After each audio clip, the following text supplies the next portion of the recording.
ఆంధ్రప్రదేశ్లో ఎన్నికల ఫీవర్ ప్రారంభమైంది. మరికొద్ది నెలల్లో పార్లమెంట్ ఎన్నికలతో పాటు అసెంబ్లీ ఎన్నికలు జరగనున్నాయి. ఇక ఎలక్షన్లకు సమయం దగ్గర పడుతుండటంతో అన్ని పార్టీలు స్పీడ్ పెంచాయి.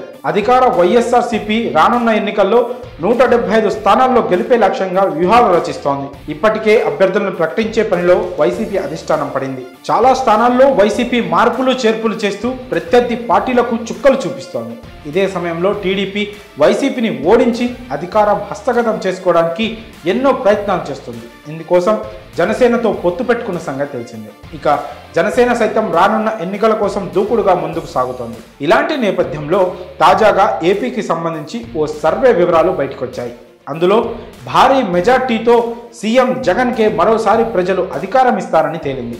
రానున్న ఏపీ అసెంబ్లీ ఎన్నికల్లో వైఎస్ఆర్సీపీ ఒకవైపు, మిగతా పార్టీలన్నీ ఒకవైపుగా పోటీ సాగనుందని స్పష్టంగా అర్థమవుతోంది. రానున్న ఎన్నికలను అన్ని పార్టీలు ప్రతిష్టాత్మకంగా తీసుకున్నాయి. గెలుపు కోసం శాయశక్తులా ప్రయత్నిస్తున్నాయి. ఈ క్రమంలో ఏపీలో త్వరలో జరగబోయే అసెంబ్లీ ఎన్నికల్లో ఏ పార్టీ విజయం సాధిస్తుంది, ఎంత శాతం ఓట్లు రాబడుతుంది, ఏపీకి కాబోయే ముఖ్యమంత్రి ఎవరు అనే అంశాల మీద political critic survey and analysis అనే సంస్థ సర్వే నిర్వహించింది.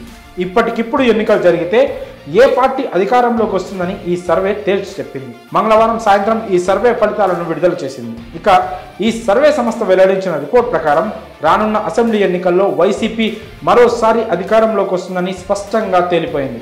ఇప్పటికిప్పుడు ఏపీలో ఎన్నికలు జరిగితే వైసీపీ 48% మేర ఓట్లు రాబట్టి మళ్ళీ అధికారంలోకి వస్తుందని సర్వే సంస్థ తేల్చింది. దీని ప్రకారం వైఎస్ జగన్మోహన్ రెడ్డి మరోసారి ముఖ్యమంత్రి పదవి చేపడతారని స్పష్టమవుతోంది.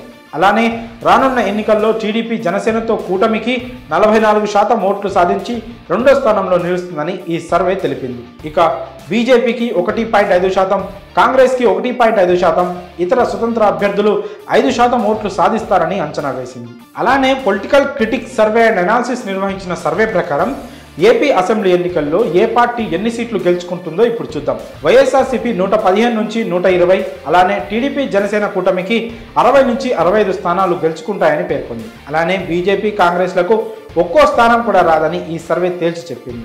మొత్తంగా జగన్ ప్రభుత్వంపై ప్రజల్లో పెద్దగా అసంతృప్తి లేదని ఈ సర్వే అభిప్రాయపడింది. ఈ ప్రీ పోల్ సర్వే రాష్ట్ర రాజకీయ వర్గాల్లో హాట్ టాపిక్ గా మారింది. తాజాగా వెల్లడైన ఈ సర్వేపై మీ అభిప్రాయాలను కామెంట్స్ రూపంలో తెలియజేయండి.